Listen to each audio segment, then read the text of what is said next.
হে viewers, আসসালামু আলাইকুম। কি অবস্থা সবার, কেমন আছেন?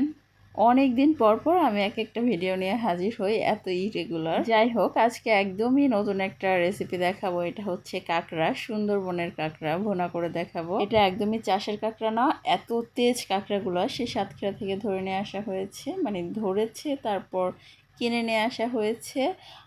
অনেক দূরের পথ, তারপরও সারা রাত জীবিত ছিল। তো সকালবেলা আমরা হচ্ছে কাঁকড়াগুলো কেটে কুটে পরিষ্কার করে নিয়েছি এবং এই যে পাগুলো আছে শক্ত, একটু হালকা করে বাড়ি দিয়ে ভেঙে নিয়েছি যেন ভেতরটা পর্যন্ত মশলা পৌঁছে যায়। একটা কাঁকড়া তো ডিমও ছিল, এই দেখুন কমলা কালার কাঁকড়ার ডিম। এই প্রথম দেখলাম, এটা ইন্দুবালা ভাতের হোটেল যে মুভিটা আছে সেখানে কাঁকড়ার ডিমের কথা আমি শুনেছিলাম, কিন্তু আজকে সরাসরি দেখলাম এবং খেলাম।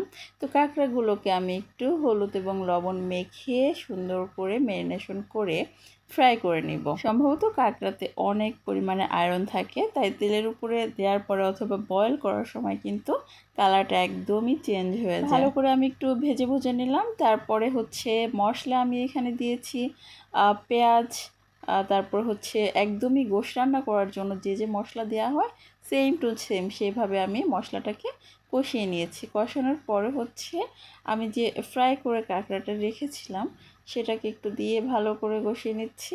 বি কেয়ারফুল, মশলাটা যেন পোড়া লেগে না যায়। পোড়া লেগে গেলে কিন্তু একটু তেতো তেতো ভাব হয়, যেটা আমার হয়েছে।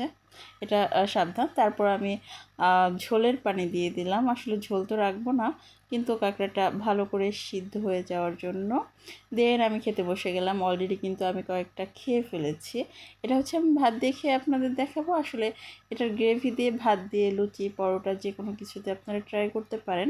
এটার টেস্টটা কিন্তু সামুদ্রিক কাঁকড়ার মতো না, সামুদ্রিক যে আমরা সি ফুডগুলো খাই ওইগুলোর মতো না। এটার টেস্টটা একদমই ডিফারেন্ট। দেশি চিংড়ি না, ওই টাইপের কিছুটা, কিন্তু সেটার থেকেও অনেক বেটার এটা খেতে।